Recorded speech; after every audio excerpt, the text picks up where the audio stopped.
Buenas noches amigos de los Chubos, bienvenidos a este primer streaming que estamos realizando desde la ciudad de Cajamarca para todo el Perú. En esta ocasión vamos a contar con la presencia del filósofo y historiador Carlos Reyes. Él ha estudiado filosofía, es filósofo por la Universidad Nacional Mayor de San Marcos y es maestro en historia por la Flaxo Quito. En esta ocasión, él nos va a dar una conferencia sobre apuntes para una historia de Porcón en el marco de la Semana Santa aquí en Cajamarca. Como es conocido aquí en la localidad y bueno, casi como a nivel nacional, Porcón es una comunidad campesina que realiza en Domingo de Ramos una festividad muy conocida que es las Cruces de Porcón. Es una festividad que ha recibido interés por distintos lados, digamos, ha sido documentalizada, ha sido estudiada, y en este caso, Carlos Reyes nos va a ofrecer una conferencia sobre, digamos, la importancia histórica de Porcón dentro de la comunidad, del departamento de Cajamarca, y eventualmente cómo es que surge este tipo de tradición religiosa, ¿no? Esta religiosidad popular.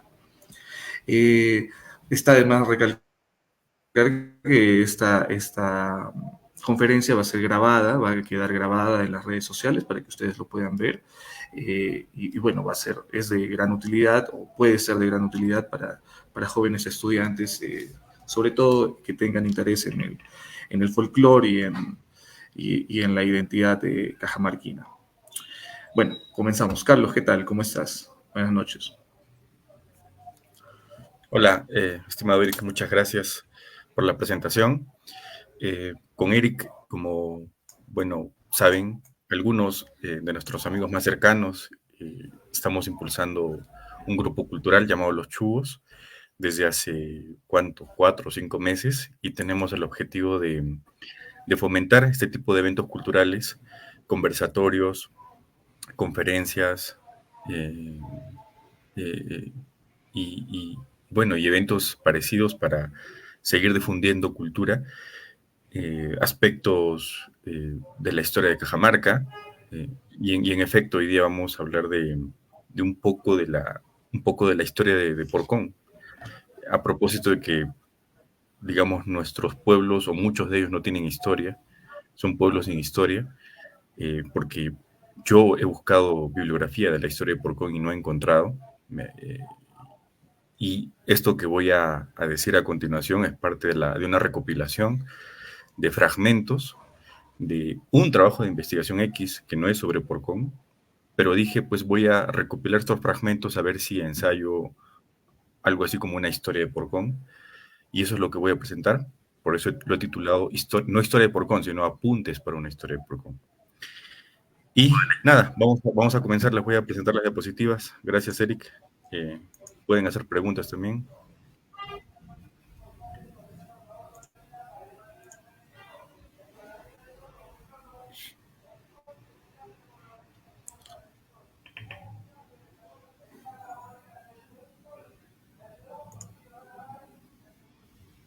Allí está. Muy bien, voy a leer la hipótesis de este trabajo. A ver, eh, que los porconeros, antes Mitmas Cañaris, no tuvieron tierras. Si bien llegaron como Mitmas a las alturas del valle, en donde viven hoy, el Estado Inca les asignó tierras para que vivan allí y las trabajen. Sin embargo, no eran propietarios privados de ellas.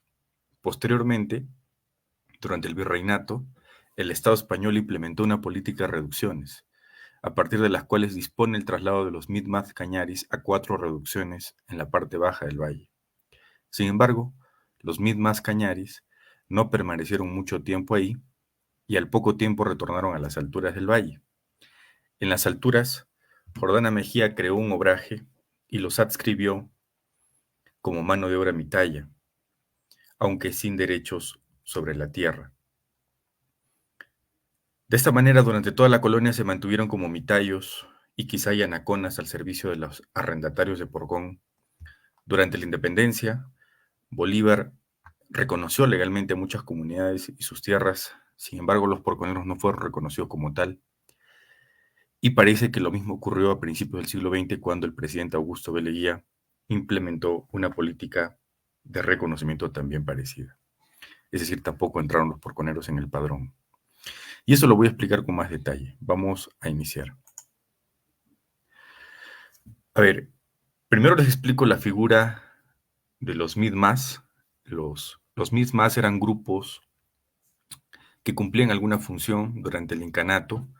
Podía ser una función económica o podía ser una función militar. Y el Inca los trasladaba según, digamos, algún criterio estratégico que tuvieran, y de esa manera trasladan a un grupo poblacional de la etnia Cañari desde el Ecuador, desde el centro del Ecuador, hasta las alturas del Valle de Cajamarca, hasta aquí, y los ubican allí para cumplir un propósito militar, es decir, tenían el objetivo de vigilar y de hacer también servicio de espionaje al pueblo de Caxamarca, que estaba ubicado en la parte baja, ¿no? Y precisamente por eso los ubican en la parte alta, porque desde ahí hay una mirada muy panorámica a la parte baja.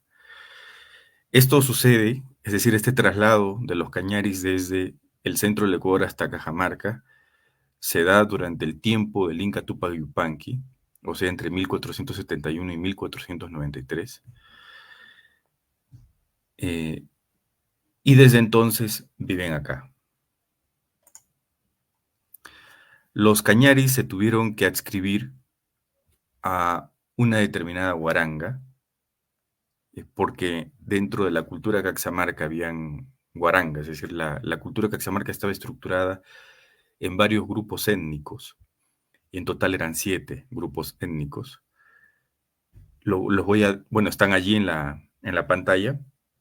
Por un lado están los caxamarcas, por otro están los pampamarcas, están los chuquimangos, los guzmangos, los chondal, los pomamarcas, y los incas crean 2 guarangas. Crean la de Pomamarca, que acabo de mencionarla ahorita, y crean también la de Mi'kmaq. Son 2 guarangas que los incas agregan. Y a los Mi'kmaq cañaris, porconeros, los adscriben dentro de la guaranga de Mi'kmaq. Ustedes dirán, pero además de los cañaris, vamos a llamarles cañaris por ahora, ¿quiénes más estaban? Dentro de la guaranga de Mi'kmaq también estaban los quechuas, también estaban los guayocóndor, también estaban los collasuyos, que eran etnias serranas, sureñas, que habían sido trasladadas con iguales propósitos que los cañaris del norte del Ecuador, y todos ellos formaban la guaranga de Mi'kmaq, que eran algo así como foráneos, ¿no? Algo así como extranjeros, digamos, entre comillas, que se habían adscrito a estas guarangas cajamarquinas. También no quiero dejar de pasar la oportunidad de decir que si existieron guarangas poderosas, si ustedes me preguntan, ¿no?, ¿qué guaranga fue la más poderosa dentro de estas? Fue en aquellos tiempos la de Guzmango. La de Guzmango, que estuvo ubicada en los actuales márgenes de la provincia de Contumasá, ¿no? Probablemente el poderío de los Guzmangos haya debido a su cercanía a la costa. Y lo curioso es que en aquellos años, ¿no?, el territorio de la provincia de Guzmango era un territorio estratégico, ¿no? Y porque allí se ubicaba la guaranga más poderosa, ¿no? A diferencia de hoy, que ya es una provincia que no goza de esa ubicación estratégica, porque las configuraciones territoriales, las dinámicas económicas y sociales cambian con el tiempo. Ahora ya no sucede eso. Incluso creo que es la provincia de Contumacia una de las provincias más abandonaditas que hay.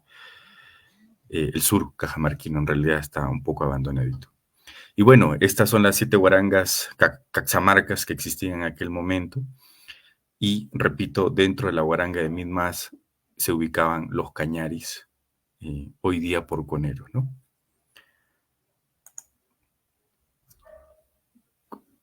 Los cañaris de Cajamarca, ellos estuvieron durante la captura de Atahualpa, también es importante resaltar esto.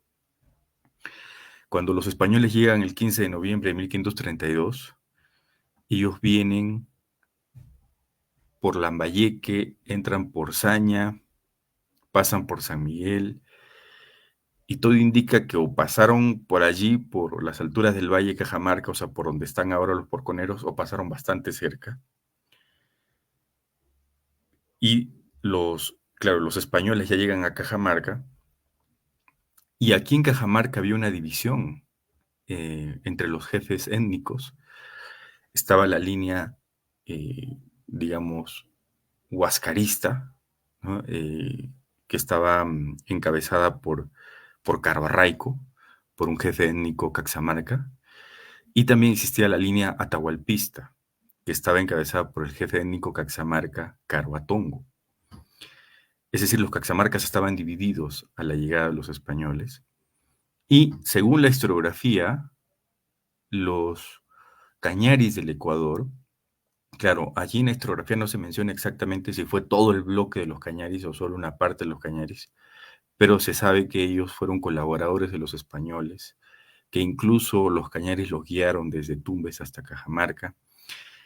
La gran pregunta es qué posición tomaron los cañaris de Cajamarca frente a la llegada de los españoles. A lo mejor se alinearon al frente de los huascaristas, ¿no? Al frente de los huascaristas, es decir, se alinearon con Carbarraico, ¿no? Con este jefe étnico. No lo sabemos. Habría que investigar más cuál fue el papel de los cañaris de Cajamarca en la captura de Atahualpa. Después que ya se produce la conquista, la invasión de los españoles, hay un periodo de caos. Los conquistadores empiezan a sacarse el ancho entre ellos mismos. De hecho, en algún momento los almagristas llegan a asesinar a Francisco Pizarro, los pizarristas llegan a asesinar a Diego de Almagro.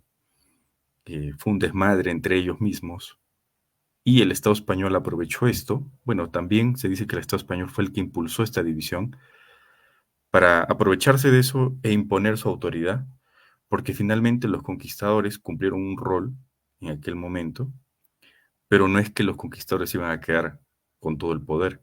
El Estado español sabía que en algún momento tenía que imponerse, tenía que desplazar a los conquistadores, y lo realiza, lo hace.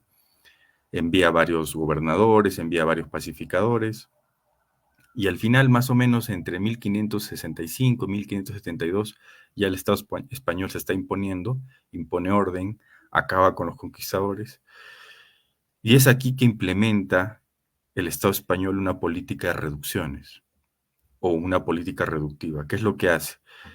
Se da cuenta el Estado español que todos los pueblos del Perú estaban dispersos en distintos puntos, muchas veces en zonas inaccesibles, ¿no? En altas montañas o en zonas muy lejanas. Y es que la dinámica de los pueblos prehispánicos no era una dinámica de vivir en comunidades cerradas, en pueblos cerrados, sino que su dinámica consistía en estar siempre moviéndose de un punto a otro en busca de recursos, o también para el intercambio comercial.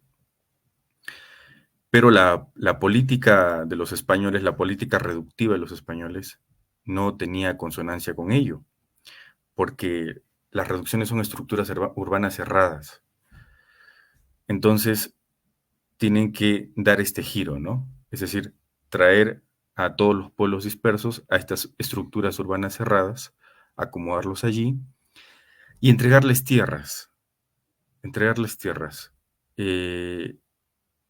Dentro de las reducciones, ya congregados los pueblos que estaban dispersos, podían vivir allí con tierras individuales, con tierras comunales, tenían un alcalde, tenían regidores, tenían alguaciles, tenían bienes y servicios también. O sea, lo que el Estado español estaba procurando es que estos pueblos que estaban dispersos y se agrupen ahora en reducciones puedan vivir en ciudades, digamos, que tengan todos los accesos a bienes y servicios que permitan su subsistencia, trabajen y puedan pagar un tributo al Estado español. Ese fue el propósito del inicio. Y en este proceso, en este primer proceso reductivo que se da el año 1565, estaba como gobernador Lope de Castro, y Lope de Castro ordena a un corregidor, al corregidor del corregimiento de Cajamarca, a Joan de Fuentes, que reduzca los pueblos de esta zona, de las 7 guarangas, digamos, de Caxamarca. Y Joan de Fuentes cumple con ese propósito, así que llega aquí y reduce a todos los pueblos dispersos, digamos, de todas las 7 guarangas. Las 7 guarangas estaban ubicadas en la parte centro-sur de la actual región de Cajamarca, o sea, desde la parte este de Chota, o la parte de Chota que da más hacia el centro, hacia la Amazonía, hacia abajo, pasando por Bambamarca, por Selendín, Cajamarca, San Marcos, Contumasá, San Pablo, Cajabamba, la misma Cajamarca, todos estos, todas estas provincias de hoy formaban parte de las 7 guarangas de Caxamarca. Más hacia el norte estaba ya habían otros pueblos prehispánicos, ¿no? Los huambos, los bracamoros también. Y estas 7 guarangas, entonces, ubicadas en la parte centro-sur de la actual región de Cajamarca, son reducidas a 43 pueblos. Es decir, en el año 1565, Joan de Fuentes, corregidor español, reduce, pues parece que un aproximado de 500 pueblecitos prehispánicos que estaban dispersos a tan solo 43. Esto lo leí en una breve historia de los franciscanos.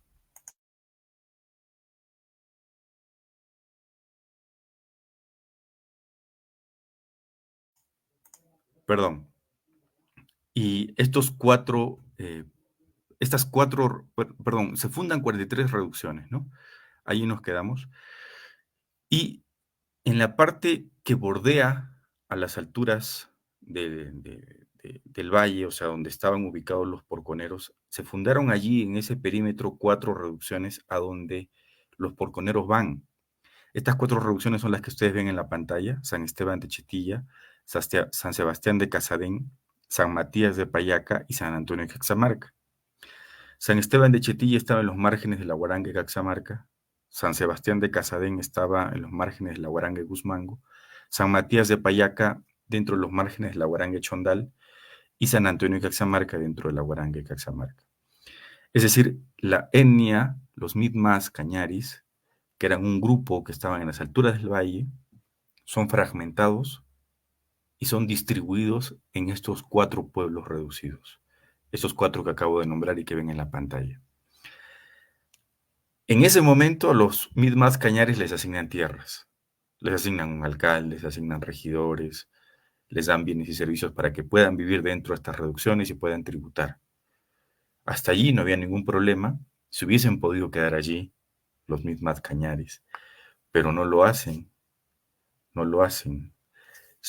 De lo que he leído es que muchos pueblos prehispánicos reducidos regresan a sus lugares de origen, porque en sus lugares de origen tenían, pues probablemente ya bienes y servicios que ellos habían creado con anterioridad, tenían huacas, tenían centros productivos que les permitía vivir, estaban acostumbrados también probablemente a esos lugares, entonces no querían salir de allí. Y cuando son reducidos, estos regresan otra vez a sus lugares de origen. Y eso pasó con los porconeros, ¿no? Eso pasó con los porconeros. Se da un segundo proceso reductivo el año 1572. Es decir, ya Francisco de Toledo estaba en el poder y él cree conveniente que los pueblos se reduzcan a menos, porque en el primer proceso reductivo se habían fundado 43 reducciones, pero el Estado español creyó que eran muchas reducciones, eran muchos pueblos. Había que reducirlos a menos, porque ellos querían un mayor control de estos, no podían ser tantos.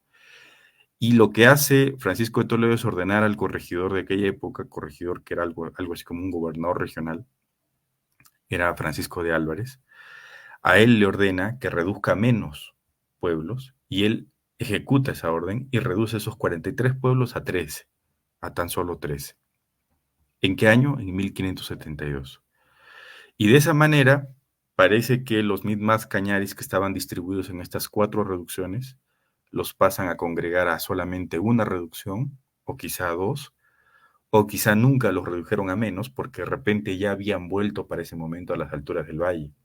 Eso es lo que habría que investigar un poco más.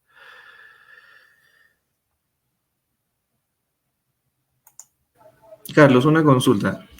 Sí, Cuando los Mi'kmaq Cañaris regresan a las alturas, ¿esa parte de las alturas pertenece a alguna reducción o es simplemente un espacio libre en el que ellos eh, pueden volver, digamos? claro, exacto. Las reducciones no se ubicaban en partes altas, se ubicaban sobre todo en partes bajas, en zonas estratégicas, que estuvieran cerca a ríos, que fueran zonas planas, que hubieran chacras también, es decir, zonas estratégicas que permitieran, ¿no?, la subsistencia de los pueblos. Y en esa parte de las alturas probablemente esa parte de las alturas donde ellos vivían no la habían considerado como una zona estratégica a lo mejor, y ellos, por eso es que ellos son reducidos en 4 pueblos y los bajan. Esos 4 pueblos están claro, están en partes altas y en partes bajas, pero regresan. Es decir, son reducidos allí, en esos 4, son distribuidos en nuestros 4 pueblos. Pero ellos regresan a las alturas del valle. Regresan a las alturas del valle. Pero allí en esa zona exactamente, no, no fundaron una reducción exactamente.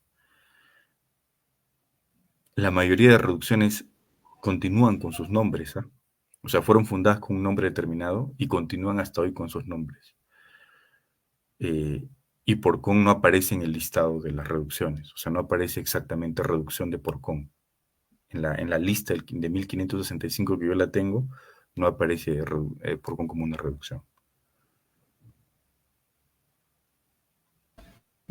¿Cómo aparece entonces Porcón? No aparece. En realidad también el nombre varía, ¿no? Eran Mi'kmaq Cañaris y un jefe étnico de los Mi'kmaq Cañaris, un jefe étnico que estaba aquí en Caxamarca, que era un Mi'kmaq aquí, se llamó Porcón. Y las autoridades, también me di cuenta de esto, cambiaban el nombre de los Mi'kmaq por el de su jefe étnico para diferenciarlos de su etnia de origen. Porque como ya tributaban, era un problema, ¿no? Tener que recoger tributos, pensando que todos son parte de un solo bloque, entonces había que diferenciarlos, y por eso es que les cambian el nombre de Mi'kmaq Cañaris a Porcón, a Porconeros, o sea, les asignan el nombre de su jefe étnico. Y desde entonces, que eso ocurrió de forma muy temprana, eso ocurrió entre el primer proceso reductivo y el segundo proceso reductivo, o sea, entre 1565 y 1572, o en el lapso de esos años que ellos cambian de nombre, o les cambian de nombre, ¿no?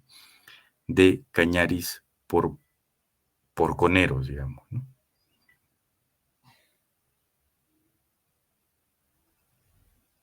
Bueno, vamos a continuar. Se funda el obraje de Porcón, efectivamente. También no tenemos exactitud, no tenemos la fecha exacta de la fundación del obraje de Porcón, pero se da a fines del siglo XVI, o sea, entre 1565, 1572, 1580, por ahí, ¿no? A fines del siglo XVI, que es el siglo de la conquista, o el siglo de la invasión española, se funda el obraje de Porcón. ¿Quién funda el obraje de Porcón? Lo funda Jordana Mejía, que era la viuda del encomendero Melchor Verdugo. Como ustedes saben, Melchor Verdugo estuvo en la captura de Atahualpa el 16 de noviembre de 1532, y Francisco Pizarro le entrega como premio la encomienda de Caxamarca. Es decir, Melchor Verdugo fue como la primera gran autoridad de las 7 guarangas de Caxamarca, y las 7 guarangas de Caxamarca le empezaron a tributar a él. Fue la primera autoridad española aquí en ese territorio, era como un gran hacendado, ¿no? Un terrateniente.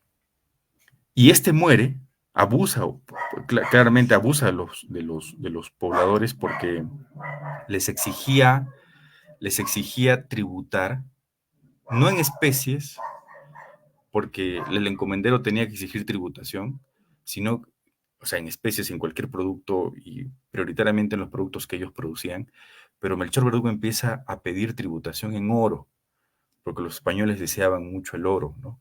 Valía mucho en España el oro. Entonces él empieza a abusar de la gente para que entregue oro, y allí es donde se produce esta serie de denuncias, ¿no? Contra él, porque hasta quemaba a muchos, quemaba vivos a muchos eh, y, pobladores porque no le daban la tributación en oro. Y él muere en estos años, y quien queda a cargo de la encomienda es Jordana Mejía, su viuda, y esta viuda es la que funda los dos obrajes. Funda un obraje en Cajamarca y funda un obraje en Porcón. ¿Qué son los obrajes? Los obrajes son centros textiles, fábricas textiles de la época. ¿Por qué fundan obrajes y por qué era tan rentable fundar un obraje? Porque había bastante mano de obra textilera en Cajamarca. Es decir, en tiempos prehispánicos, Cajamarca, probablemente aquí, no sé si los mismos Caxamarcas o Mitmas que los incas trajeron hasta aquí, pero producían muchos textiles, o sea, había mano de obra especializada en producción de textiles, y muchos españoles, entre ellos Jordana Mejía como encomendera, decidieron fundar esos obrajes porque creían que era rentable. Se convirtieron en empresarios, digamos. Y el obraje de Porcón lo fundan con ese propósito, ¿no? De que genere rentabilidad, y adscriben allí mano de obra textilera. Este obraje de Porcón lo fundan allí, en las alturas del valle. Esa es la gran incógnita que tendremos que investigar, o bueno, dejo la ventana abierta porque seguramente hay muchos investigadores que están interesados en el tema, saber si los porconeros regresan por orden de Jordana Mejía a las alturas del valle, y allí en las alturas del valle Jordana funda el obraje, los adscribe a ellos como mano de obra, o los mismos porconeros regresan a las alturas del valle y Jordana Mejía aprovecha que están ahí arriba y que son mano de obra textilera. También eso es interesante porque eso indica de que ellos no eran solamente vigilantes y cumplían esa función de militar, ¿no? Militar y de espionaje, ¿no? Desde las alturas del valle, ¿no? Porque ellos cumplían esa función, según Espinosa, como Mitmas. Pero a lo mejor también eran textileros, grandes textileros, y eso explica bastante bien por qué Jordana Mejía funda el obraje y los adscribe a ellos como mano de obra textilera adentro, ¿no?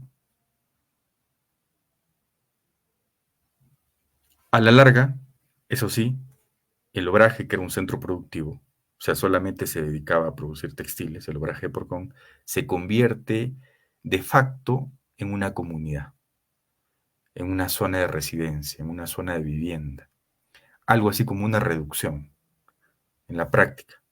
Se convierte así, ¿no? Y empiezan pues a tener chacras, los porconeros trabajan, ahí están las fábricas textiles, pero también tienen sus chacras, también van a construir probablemente su propia iglesia, sus caminos, van a tener espacio para la ganadería también, o sea, va a funcionar prácticamente como una reducción.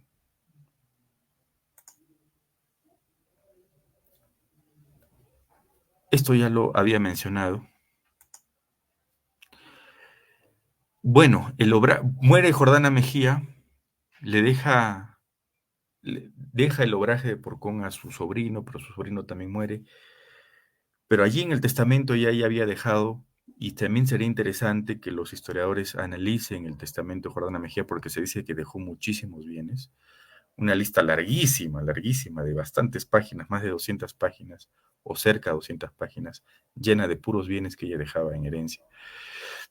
Y uno de estos bienes era el obraje de Porcón, que ella lo deja para la reducción San Antonio de Caxamarca, porque algunos que confunden creen que el obraje de Porcón lo deja para el hospital. No, para el hospital no, porque el hospital era una institución que era dependiente de la reducción de Caxamarca. Es decir, la institución más válida era la reducción de Caxamarca.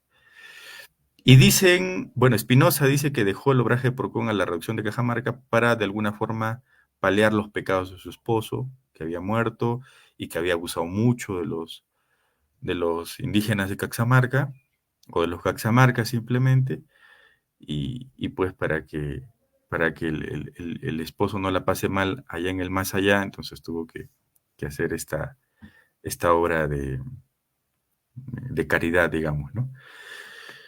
El obraje de Porcón entonces pasa a manos de la reducción de Caxamarca para el beneficio del hospital. Esa indicación también dice Espinosa que está en el testamento.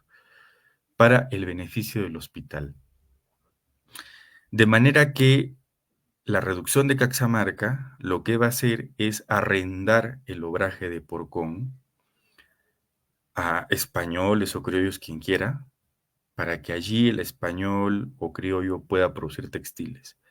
Producía textiles, tenía su ganancia, pero también una parte de esa ganancia tenía que destinarla o de esos ingresos, ¿no? Para no llamarle ganancia, una parte de sus ingresos tenía que destinarlo a pagar sus rentas, ¿no? Es decir, a pagar las rentas a la reducción de Caxamarca, y con esas rentas se sostenía el hospital, que fue administrado en un comienzo por los franciscanos y después ya llegan los betlemitas, y también hay una disputa ahí entre franciscanos y betlemitas, pero ya finalmente los betlemitas se hacen cargo de la administración del hospital con el dinero que venía de las rentas del obraje de Porcón. Y esto ocurrió durante toda la colonia y también en parte la República, porque en la República ya pasa a manos de la beneficencia el obraje de Porcón, ¿no? La administración del obraje de Porcón pasa a manos de la beneficencia porque se extingue, ¿no? Desaparece la reducción de Caxamarca ya en la República. Bueno, tengo otra hipótesis acerca de la comunidad de Porcón. Yo creo que, bueno, no sé exactamente si fueron los caciques de la reducción de Caxamarca, si fueron los betlemitas, si fueron los arrendadores del obraje, o todos juntos, quienes instauran una política de confinamiento en Porcón. Es decir, no van a permitir que los porconeros salgan de los linderos del obraje. Cuando todas las comunidades, cuando todas las reducciones de distintos puntos o ubicadas en distintas partes de Cajamarca, tenían a sus pobladores que salían, huían en muchos casos, ¿no? Y eso no pasaba en Porcón. Es decir, en Porcón no permitieron que sus pobladores salgan de sus confines y por lo tanto no participaran del festín, así le llamo yo, ¿no? Del festín del mestizaje y de la castellanización en el norte peruano, en Cajamarca. Lo que pasa es que muchos dicen esto, ¿no? Todos los historiadores, todos los científicos sociales dicen esto. Oye, Cajamarca es muy mestiza y muy castellano hablante, a diferencia del sur peruano, ¿no? Uno va al sur peruano y no hay mucho mestizaje y no hay tampoco tantos castellano hablantes, son más quechua hablantes o son bilingües, ¿no? Pero eso no ocurrió en el norte, ¿por qué? Porque en el norte el proceso de mestización y castellanización por parte de los españoles fue muy temprano, o sea, se dio desde solamente después de la conquista. Llegaron muchas migraciones de españoles, muchas migraciones de criollos, y todos ellos son los que van a mestizar a los caxamarcas. Por eso es que desde muy temprano también los caxamarcas dejan de hablar el quechua y hablan el castellano y hasta hoy día. Por eso es que Porcón también es una de esas pocas comunidades que, por esa política de confinamiento, por esa política de aislamiento, digámoslo así, los porconeros hablan hasta hoy el quechua, muchos son bilingües, no sé si hayan monolingües, sería interesante saber si hay algunos pobladores, deben ser los más antiguos, de repente los más viejitos, los más ancianitos, quienes solamente hablan quechua, pero ya muchos de ellos son bilingües, plurilingües. Y también ellos cuando se refieren a alguien que viene de la ciudad dicen, este es mestizo. Hace poco estaba conversando con un amigo, con Francisco, y me dice, oye, yo cuando llegué a la comunidad me dijeron, mira, ese es mestizo. Entonces, si ese es mestizo, se identifican al otro como mestizo porque ellos se autoidentifican como que, como indios, como indígenas o como campesinos, no lo sé, habría que preguntarles también. Pero si se dan cuenta, esas categorías son muy coloniales. Y bueno, Carlos, sí, sí, sí. sí, una consulta. ¿Se podría decir en ese caso que el resto de obrajes o reducciones sí tuvieron, digamos, una política de apertura que no tuvo el obraje de Porcón. O sea, para entender, digamos, este festín del mestizaje que tú dices, eh, ¿el caso de Porcón es aislado o también ocurrió en otros obrajes aquí en Cajamarca? Eh, ¿Tienes alguna información sobre ello? Claro, lo que pasa es que yo no he hecho un mapeo general de las políticas que los hacendados o los dueños de los centros productivos obrajeros, pero que eran españoles y criollos, o mestizos, no lo sé, implementaron en sus respectivos centros. Eh, no he hecho un mapeo de ese tipo, pero probablemente la misma política que acentuaron en Porcón, esa política de confinamiento, de aislamiento, la hayan implementado en otras partes. Probablemente también en Chetilla, porque en Chetilla también son bastante quechohablantes, ¿no? Eh, pero después, no tanto, ¿ah? No tanto. Por eso te digo, habría que ver, habría que investigar caso por caso. Habría que preguntarse, digamos, disculpa que te interrumpa, habría que No, no, preguntarse por qué se dio esta política de confinamiento en Porcón, ¿no? Digamos, me parece que la hipótesis que planteas es que a lo mejor el obraje era demasiado exitoso, que la mano de obra, pues, tenía que estar siempre allí, ¿no? Eh, pero habría que ver, en todo caso, otros casos de éxito y ver si a lo mejor era algo normal de la época o solo fue en Porcón por algo específico, ¿no? sí, pues, sí, es que a ningún, bueno, en este caso podemos llamarles empresarios a los hacendados que arrendaban Porcón, o se acerca mucho a la figura del empresario de hoy, ¿no? Que no les iba a convenir, pues, que la mano de obra salga, ¿no? Porque ellos podían dar permiso, ¿no? Salgan, pero ya después ya no regresan. O permitir que huyan también de los linderos, es decir, no poner vigilancia, un sistema de vigilancia, permitir que estos huyan y ya no regresen tampoco. Lo que se iba era mano de obra para los hacendados. Por eso es que creo que su política fue un poco estricta, esa política del confinamiento, ¿no? Entonces ellos al no salir se quedaron dentro y por eso es que han mantenido, como ya lo había dicho, el idioma, el quechua y también otros marcadores étnicos, ¿no? Hasta recientemente, hasta hace poco, o hasta hoy quizá también, ¿no? Es eso, pero es que como te había dicho, también hay toda una historia por hacer de nuestros pueblos. Yo estudié de manera bien somera, bien aproximada, incluso me tomo el atrevimiento de plantear estas hipótesis con todas las pocas fuentes que tengo, pero hay toda una historia por hacerse, hay que trabajar más la historia de los pueblos para saber, por ejemplo, lo que tú me preguntas, si lo que ocurrió en Porcón ocurrió en otras comunidades, si la política de confinamiento se aplicó en otras comunidades también. Es parte de un trabajo todavía, para adelante.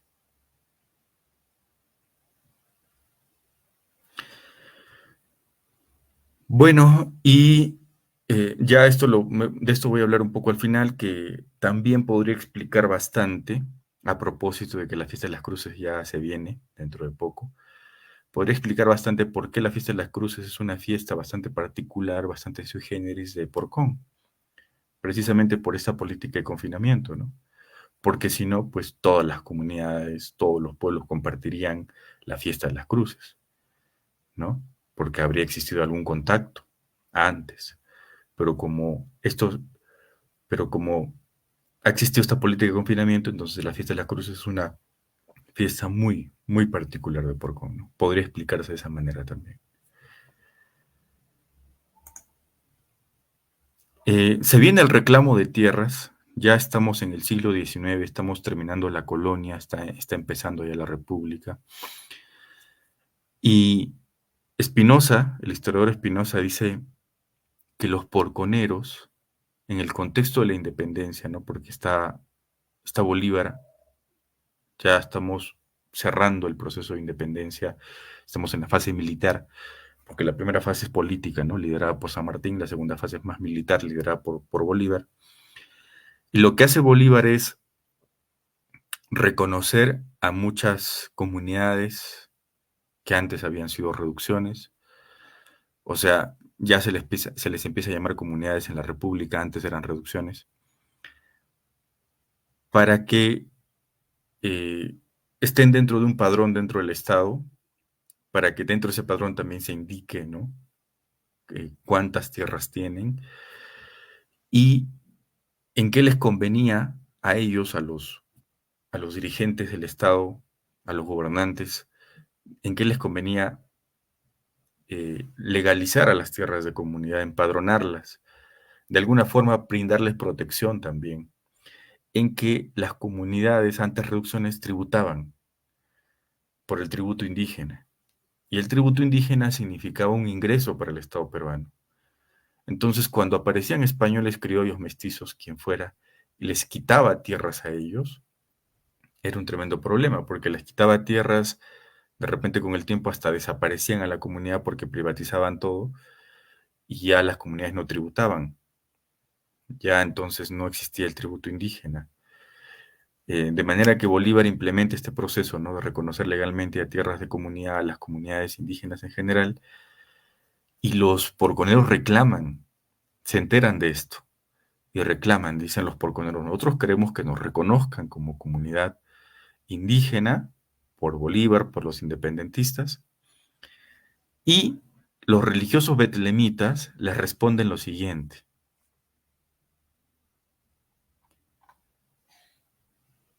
A ver, les responden lo siguiente. Los betlemitas les dicen, Fray Fernando reafirma que los porconeros se habían conservado en esa condición, con perfecto conocimiento que dentro de los lindes de la hacienda no tenían señalado ningún espacio, ni siquiera un palmo de superficie que pudiesen denominarle de comunidad, que en la documentación presentada nunca aparecen visitados ni revisitados, o sea, empadronados, como tales por corregidor alguno ni juez comisionado de mensura de tierras, sino siempre como sirvientes de Porcón y jamás como comunidad.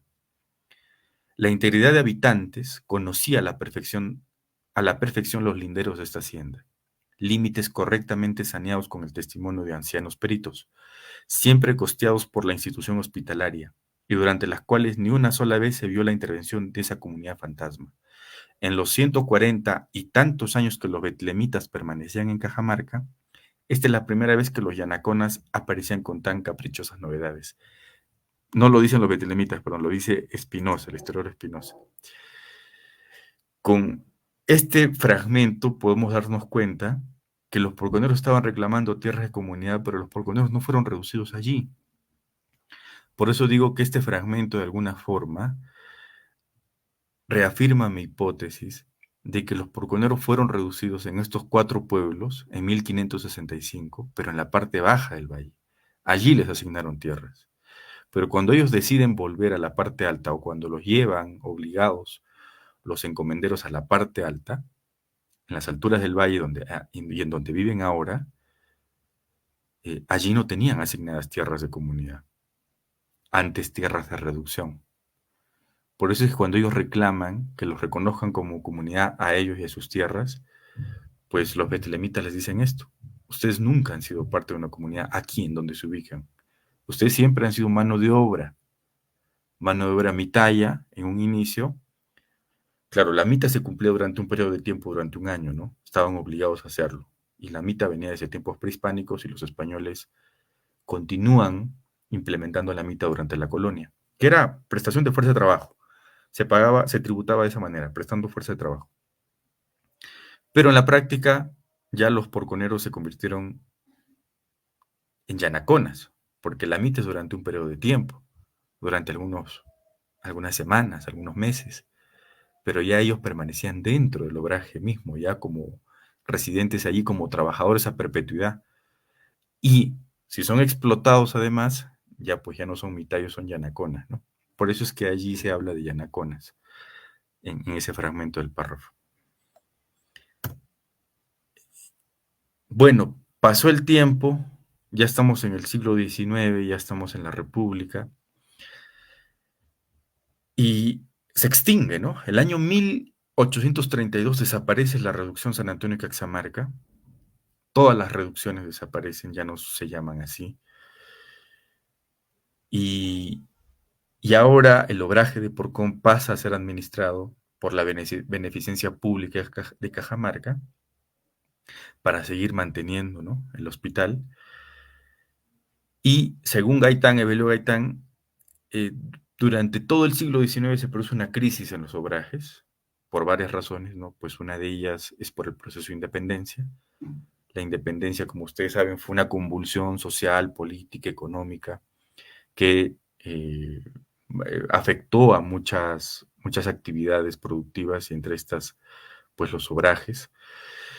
Y también durante el lapso del siglo XIX, pues hubo mucha estabilidad política. Después, ahí nomás a fin del siglo XIX se viene la guerra con Chile. Entonces, por todas estas turbulencias, los obrajes entraron en crisis, dice Evelio Gaitán, ¿no? Pero probablemente en Porcón se seguían produciendo tejidos, pero ya no, pues, en la cantidad de antes, ya no con el boom, en el boom de antes, porque el boom de los tejidos se produjo en el siglo XVII, el siglo que va entre 1600 a 1699. Entre estos años se produjo el boom de los obrajes en Cajamarca, ¿no? Y de hecho, yo siempre digo esto: durante el boom de los obrajes se crean grandes monumentos, y esos grandes monumentos son nuestras parroquias. La parroquia Catedral, la parroquia San Francisco, la parroquia Belén, que son tres grandes, el hospital también, la infraestructura del hospital antiguo que hoy día pertenece al Museo de la DDC. Todas esas grandes infraestructuras son el reflejo del esplendor de una época, y fueron el reflejo del esplendor del siglo XVII, que fue el siglo del boom de los textiles en Cajamarca. Pero ese boom ya va decayendo, ¿verdad? Durante el siglo XVIII, o sea, a fines de la colonia ya está un poco en crisis, y en el siglo XIX ya también está en crisis, o la crisis se mantiene, digamos, ¿no? Y también es bastante cierto que durante el siglo XIX, a fines de este siglo, la dinámica, la configuración económica de la región cambia. Aparecen los grandes valles azucareros de la costa, o bueno, tienen un boom particular a fines del siglo XIX y comienzos del XX. Descubren también el caucho de la Amazonía, extraen bastante caucho en la Amazonía, y estos dos ejes van a impactar sobre Cajamarca. Entonces parece que la producción de Porcón va a cambiar también, producto de este impacto. Y probablemente toda la economía, ¿no?, regional cambia. Y en Porcón también la actividad productiva cambia. Vamos a ver que Dere menciona que hay un descenso del ganado ovino, porque ustedes saben que el ganado ovino produce lana, y a partir de la lana se hacen textiles, ¿no? Dice Dere que el ganado ovino desciende de 12.500 cabezas entre 1855 a 1911 a 7.000 cabezas de ganado. Es decir, durante este lapso de 1855 y 1911 hay un descenso del ganado ovino. Y si hay un descenso del ganado ovino, pues hay un descenso también de la producción de textiles, ¿no? Es lo que uno puede pensar. Y probablemente también se deba a que la estructura productiva ya esté cambiando en Porcón, producto del impacto del que estoy hablando.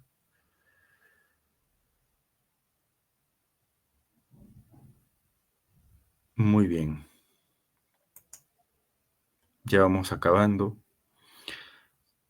El obraje Hacienda, ¿no?, con una nueva configuración productiva probablemente, y lo repito porque obviamente si ya los textiles no se venden, pues se reduce la cantidad de ganado ovino, pues no sé, a lo mejor ingresa el ganado vacuno a Porcón, no lo sé, o producen cebada o papas en grandes cantidades para las haciendas azucareras, para, para la Amazonía del caucho, no lo sé, eso habría que investigar también, pero cambia la actividad productiva de Porcón. Y a principios del siglo XX, perdón, a principios del siglo XX,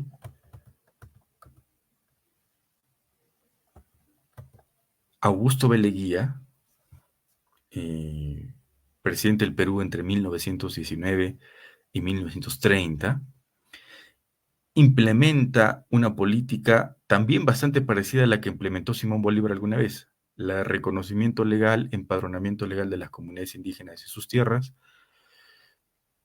porque unos años antes, así como ocurrió en la colonia también, porque Bolívar está respondiendo a la usurpación de tierras que se había producido en la colonia, pues Augusto B. Leguía está respondiendo a la usurpación de tierras que se había producido a fines del siglo XIX.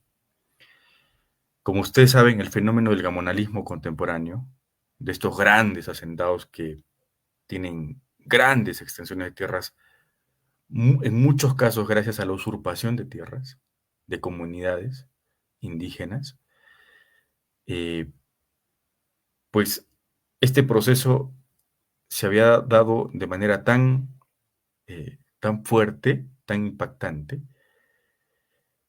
y como Leguía tenía ya otra lógica, porque a principios del 20, y Leguía era parte de esto, es que se intentaba convertir al Perú ya en un país capitalista, ¿no? Era parte de un proyecto del momento. Y para convertir al Perú en un país capitalista, había que liberar la mano de obra que está eh, prácticamente capturada en las grandes haciendas. Eh, Esa es una de las razones también por las que Leguía reconoce a las comunidades, a sus tierras, y hace de nuevo un empadronamiento también. En la región Cajamarca se reconocen a 36 comunidades y en Cajamarca provincia 9, esto dice Dere, ¿no? En su libro. Lo que faltaría investigar, y probablemente es que no haya ocurrido así, es que los porconeros o porcón no haya entrado de nuevo en este empadronamiento, en este reconocimiento como comunidad indígena, o sea que no esté dentro de las 36 de la región y 9 de la provincia. Y probablemente se habría debido a que los porconeros no podían probar que ellos habían sido una reducción desde tiempos coloniales y que durante la República Bolívar también los reconoció como comunidad, ¿no? Y llegan estos grandes hacendados y les usurpan tierras, pues ahora tienen que devolverles las tierras.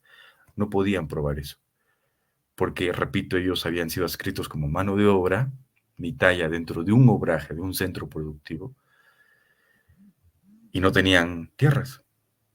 Entonces, ¿cómo los iban a incluir dentro de este padrón a principios del siglo XX? Otra vez ocurrió el mismo problema, ¿no? Pero repito que este es un tema pendiente por investigar. Estamos llegando al final Carlos, ya. una consulta. Sí, sí, sí, dime. Eh, Cuando la Beneficencia Pública de Cajamarca asume el control, ¿la relación de los porconeros con la beneficencia es la misma que con los betlemitas? O sea, de yanaconaje prácticamente. Todo indica que sí, todo indica que sí, porque ni la reducción San Antonio de Caxamarca, porque el obraje de Porcón le pertenecía a la reducción San Antonio de Caxamarca, no le pertenecía al hospital de los betlemitas, o administrado por los betlemitas, porque tampoco eran dueños los betlemitas del hospital, ¿no? Solamente administraban el hospital. Ellos arrendaban las tierras de Porcón a hacendados, y cuando pasa o sea, cuando ya termina la colonia y, y la reducción de Caxamarca se extingue el año 1832, y eso está fechado allí en el archivo regional. La administración del obraje pasa a manos de la Beneficencia Pública de Cajamarca, y la Beneficencia Pública de Cajamarca seguía arrendando el obraje de Porcón a hacendados también.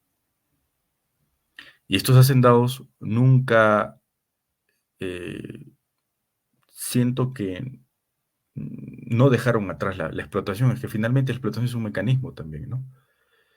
Es un mecanismo que ellos usaban para generar más ingresos, ¿no? O sea, hacían trabajar a los pobres todo el día, bajo condiciones de amenaza, bajo violencia, bajo condiciones duras, y probablemente eso les rendía frutos, ¿no? O sea, la explotación, como te digo, es un mecanismo, ¿no?, para el enriquecimiento, y no creo que hayan cambiado, los hacendados hayan cambiado su política, ¿no?, de explotación, cuando varió la administración del obraje de Porcón. Eh, sí, eso es lo que ocurrió. Ah, otra cosa que quería decir es que el obraje de Sí, Porcón va creciendo. O sea, los linderos, la extensión territorial del obraje de Porcón crece con el tiempo. En el siglo XVII, como lo dice aquí Dere, tenía 87 hectáreas en 1670. Creció durante 1689, durante 1780 y 1822, hasta alcanzar las 28.000 hectáreas a principios del siglo XX.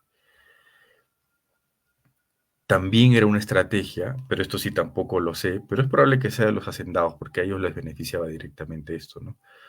Pero también lo habrían podido hacer hecho, lo habrían podido haber hecho en alianza con la misma reducción de Caxamarca, con la beneficencia pública, con los betlemitas, en alianza con ellos, o con el permiso, el asentimiento de ellos, es que implementaban esta política de hacer crecer los linderos o el territorio del obraje de Porcón, peleando con comunidades vecinas. O sea, les quitaban sus tierras.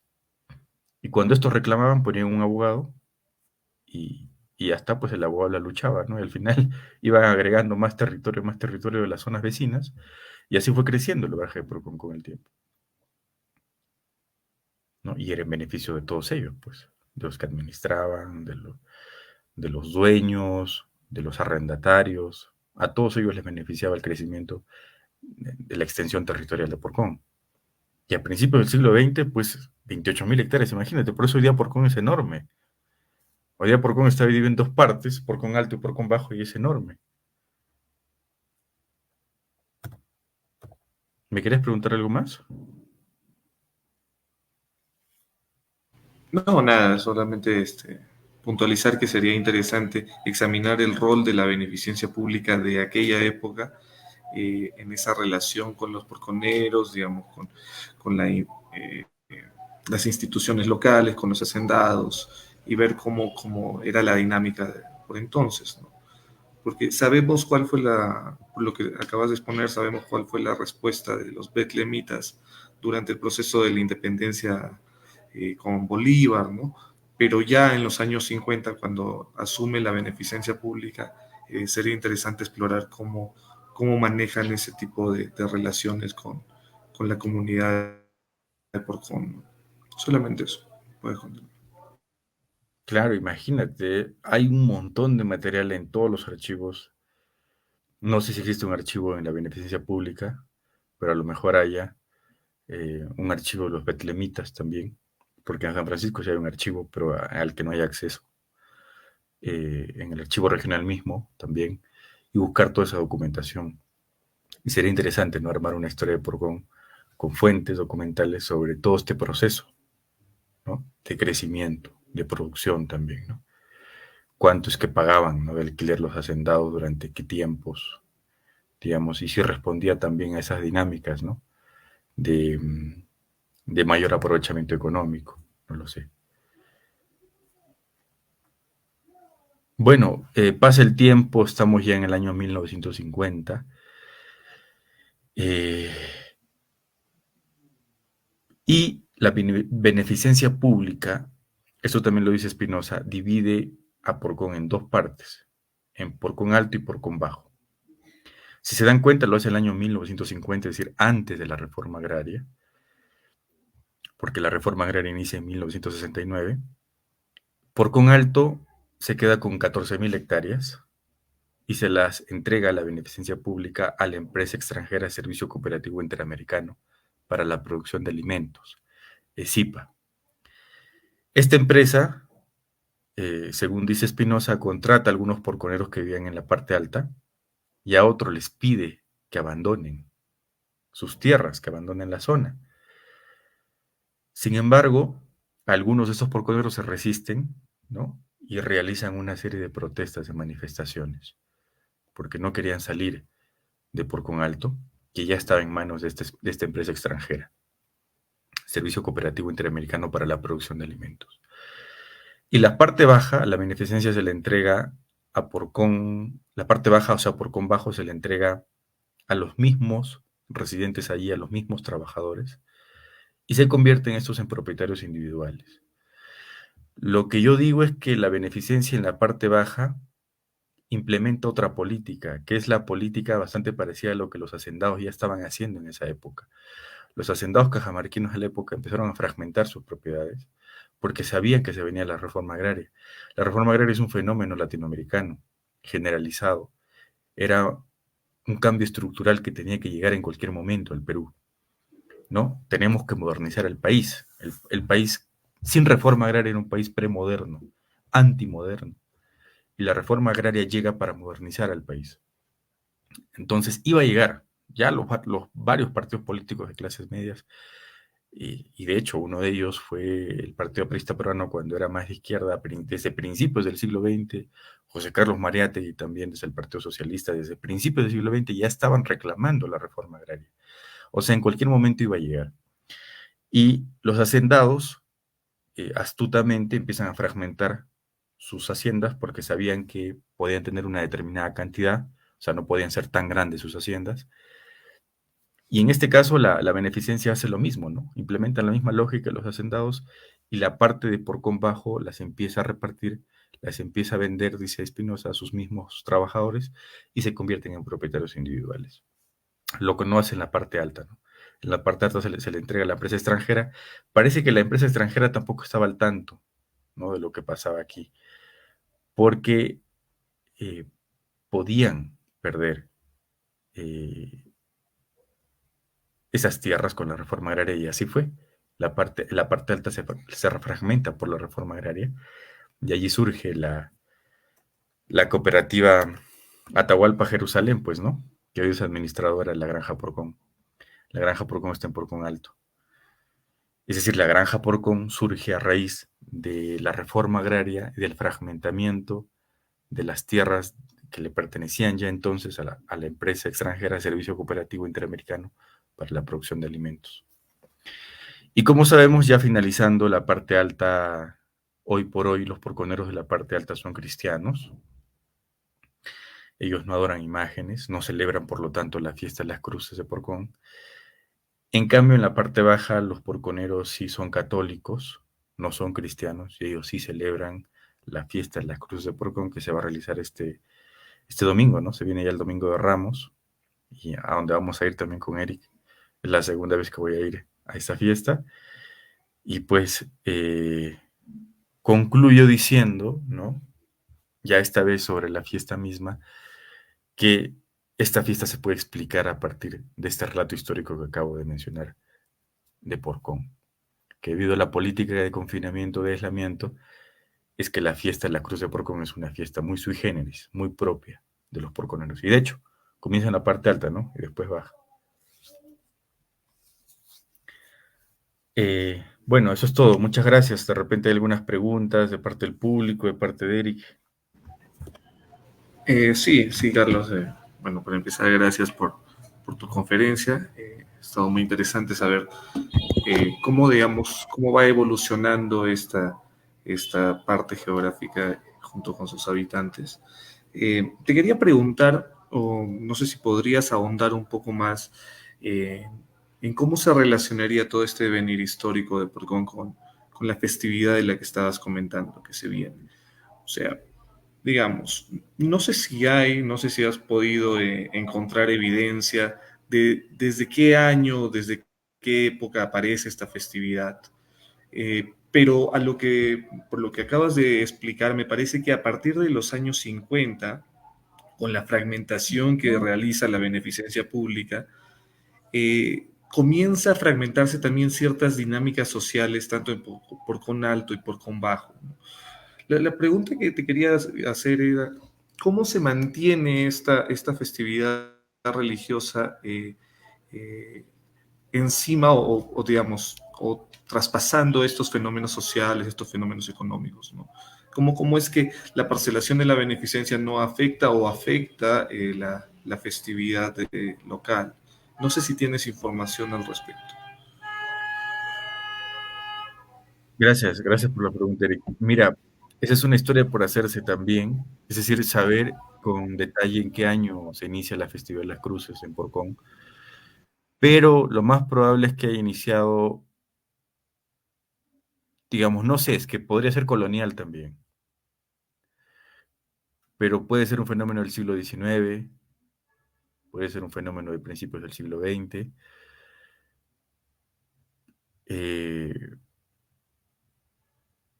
no lo Porque sé. me parece que, digamos, una vez que ocurre la reforma agraria, no sé si es correcto decir esto,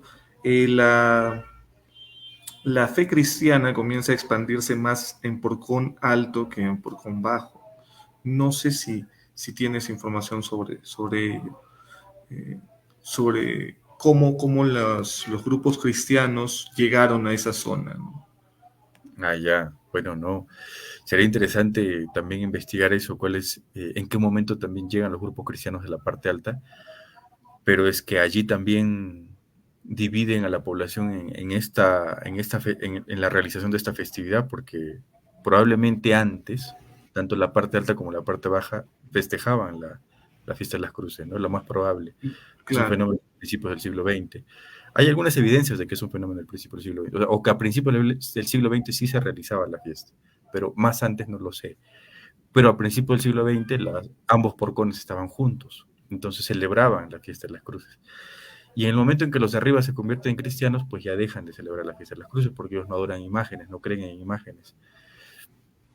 Y la fiesta de las cruces es una fiesta, es una fiesta de imágenes, digamos, ¿no?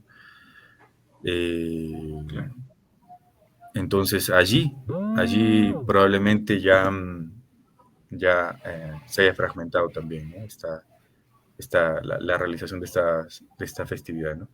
Y los de abajo la siguen Ujú, celebrando hoy, ¿no? ujú. Ahora, otra consulta, digamos, a contraluz de todo lo que tú has expuesto, la historia desde más o menos el siglo XVI hasta nuestros días, ¿cómo ves Porcón actualmente? ¿Cuál es tu impresión actual? Mira, es un caso súper, súper curioso el de Porcón, porque yo lo llamo así, ¿no? Ellos son como una comunidad que tarda en entrar al proceso de modernidad o a la modernidad en Cajamarca, porque ya les había comentado que ellos, pues por esta política de confinamiento, no salen de los linderos, mantienen muchos marcadores culturales, mantienen el idioma quechua, mantienen costumbres y tradiciones, no se mestizan. Y de pronto en los años 90 llega Yanacocha, ¿no? Ya la reforma agraria se había producido ya, ¿no? Ya ellos tenían ya sus tierras y eran propietarios de tierras, algo que no había ocurrido desde, imagínate, tiempos coloniales y quizás desde tiempos prehispánicos, ¿sabes? Porque ellos habían llegado como más y ellos no les habían dado, el Inca no les había dado tierras para que sean propietarios individuales, no existía la propiedad individual para los pueblos en el Imperio Inca, ellos habían llegado, les habían asignado tierras para que trabajen ahí, para que vivan ahí como más.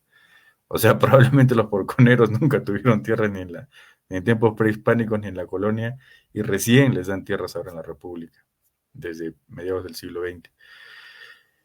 Y yo digo, ¿no? Ellos son como una comunidad aislada que han tardado en entrar a la modernidad entendida de esa manera, por si acaso. Eh, y de pronto llega Yanacocha, una empresa minera súper grande en los años 90, y se instala allí nomás, cerquita a la comunidad de Porcón.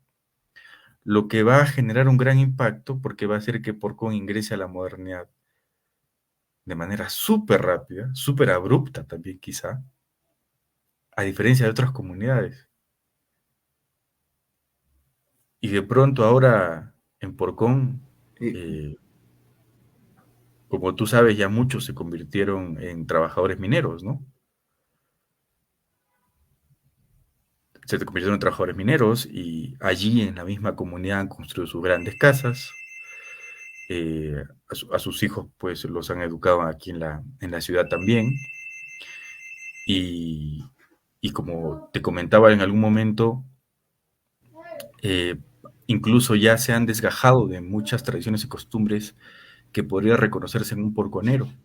Hablan castellano los hijos, los nietos ya no son bilingües, visten ya otra ropa, eh, tienen una educación formal, son profesionales, muchos hasta ni llevan ya los apellidos conocidamente porconeros. Y esto se debe en gran parte a ese proceso, ¿no? Al proceso de modernización abrupta que se produce con la llegada de Yanacocha. Se podría decir que ese proceso de modernización abrupta que comentas finalmente ha permitido que Porcón sea parte del festín del mestizaje que se dio en el siglo XVII con las demás comunidades.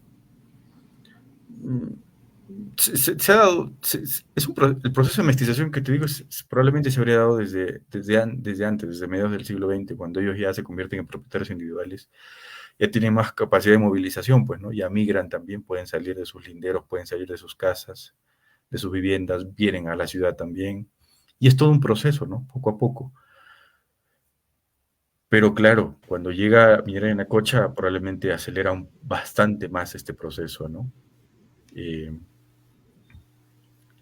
Uh -huh. y hace que Bueno, hoy ya día, para... sí, sí, sí, hace que ya Porcón, solamente con esto termino, hace que Porcón sea una comunidad, y esto lo he dicho desde un inicio, bastante sui generis, bastante particular en el desarrollo de las comunidades campesinas de Cajamarca. Uh -huh. Bueno, para ir terminando, tenemos algunas preguntas del público. Adolfo López nos comenta, interesante una consulta, ¿cuál es la relación del poblador de Porcón y los chachapoyas? No sé si tienes información al respecto.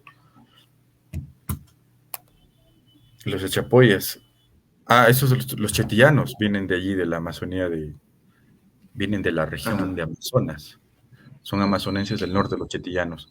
También son trasladados como Mi'kmaq, allí donde están ubicados, o bastante cerca donde están ubicados ahora los chetillanos. Eh, Valdemar Espinosa tiene todo un texto sobre los Mi'kmaq chetillanos. Los puedes encontrar en Google, y él te hace incluso algo que no ha hecho con Porcón. Valdemar Espinosa sí te hace una historia de los chetillanos desde tiempos prehispánicos hasta ahora. Súper Uh -huh. interesante, lo pueden encontrar en internet. Eh, en cambio de Porcón, por ejemplo, eso no ha hecho Valdemar Espinosa. Y este esfuerzo que estoy haciendo ahora de tratar de hacer como un ensayo de la historia de Porcón, es precisamente para eso, ¿no? Para complementar también lo que él ha hecho con Chetilla. Pero bueno, tiene su propio desarrollo también Chetilla, ¿no? Tiene su propio desarrollo. También fueron una Claro, reducción. Por ejemplo, ellos sí fueron reducidos, ¿eh? Ellos fueron fundados como una reducción, San Esteban de Chetilla. uh -huh. Sí, al respecto te quería comentar, tú escribiste recientemente una tesis de maestría sobre el periodo colonial en Cajamarca, específicamente el siglo XVII. Coméntanos, no sé si tienes, la mirada de cómo estos apuntes sobre la historia de Porcón te ayudaron o te podrían ayudar en tu trabajo académico. Creo que al revés, o sea, más bien creo que esta historia que estoy ensayando de Porcón me va a servir para seguir trabajando. A lo mejor me meto en esto, ¿no? Para mi tesis de doctorado. Quiero hacer un doctorado en historia futuro, porque pero claro, haciendo la tesis de maestría sobre el periodo colonial cajamarquino, porque me concentré en el siglo XVII, es allí que yo intento también darle un sentido a la historia de Porcón, porque es allí donde encuentro yo fragmentos, ¿no? Yo he revisado abundante bibliografía y encontraba fragmentitos de la historia de Porcón por aquí, por allá. Yo trataba de anudarlo y trataba de darle un sentido, una lógica a esta idea, ¿no? Y el siglo XVII del que me he ocupado es un siglo súper interesante, porque allí se produce una gran disputa por Cajamarca. Eh, Cajamarca había sido fundada como una reducción, era la reducción San Antonio de Caxamarca, y tenía o sea, era un lugar en donde tenían que vivir exclusivamente los caxamarcas, pero los españoles, como les atrajo mucho este lugar por las condiciones ambientales, por el clima, porque había muchos recursos, había mano de obra, había bastante producción textilera, ellos fundaron muchos obrajes, decidieron quedarse a vivir acá, hubo una gran migración española aquí, y ellos son los que intentan transformar Cajamarca de reducción de indios a una villa mestiza de españoles, y que en la práctica lo logran. O sea, Cajamarca funcionó por mucho tiempo como villa de españoles, como villa mestiza de españoles, pero no como una reducción. Fue una disputa, yo le llamo la disputa por Cajamarca, ¿no? Y legalmente Cajamarca nunca varió, durante toda la colonia fue una reducción de indígena y de indios, perdón, y nunca fue legalmente una villa española como los españoles lo hubiesen querido, ¿no? Eso trata mi tesis en el siglo XVII, me he concentrado en el siglo XVII, y nada, es a partir de allí que llegué a Porcón también. Ujú. Finalmente, una última pregunta del público. César Vigo Rivas Plata nos comenta, buenas noches. Bueno, al respecto de la comunidad de Porcón, ¿cuál es la influencia de los cooperantes belgas en los años 70 en la población de Saiz Atahualpa y su conversión al cristianismo protestante? Más o menos de lo que estábamos conversando. Sí, esa es una historia más reciente. ¿Cuál es la influencia de los cooperantes belgas, ¿no? En los años 70 en la población de Saiz Atahualpa y su conversión al cristianismo protestante? Sí, también ese sería un tema de investigación de la historia contemporánea de Porcón. Yo no manejo mucho ese asunto, pero eh, sí, sería interesante investigar cuál es la influencia de estos grupos extranjeros, digamos, en la conversión, ¿no? De la fe religiosa de ellos, que les ha ayudado también bastante, ¿no? Quizá, quizá esa conversión al cristianismo sea una de las claves del éxito de los porconeros de la granja, ¿no? ¿Quién sabe?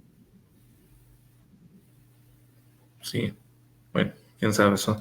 Hay mucha historia por escribir, mucha historia por explorar. Nada, ya estamos sobre el tiempo. Gracias por esta conferencia, Carlos.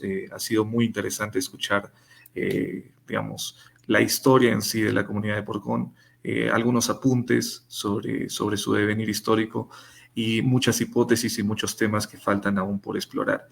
Eh, Esto ha sido todo por nosotros. No sé si tienes algunas últimas palabras que comentar, Carlos. Gracias, Eric. Bueno, dejamos el material allí registrado en internet. Yo estas cosas las hago y las vamos a seguir realizando con Eric desde el Grupo Cultural Los Chubos, porque el propósito es llenar los vacíos de la historia de nuestros pueblos, que estén allí registrados en internet y que les sirva a tantos estudiantes y docentes de tantos pueblos alejados, que a veces cuando llega un momento y quieren enseñar, ¿no?, la historia de Cajamarca, no tienen el material bibliográfico a la mano, no tienen un recurso virtual como este a la mano tampoco. Entonces espero que este material sirva para eso, ¿no? Para seguir difundiendo nuestra historia, para seguir difundiendo nuestra identidad también, porque finalmente la historia fortalece, hace posible o fortalece la identidad también de nosotros, ¿no? Los cajamarquinos. Solo eso. Muchas gracias a todos por vernos. Gracias, gracias igualmente.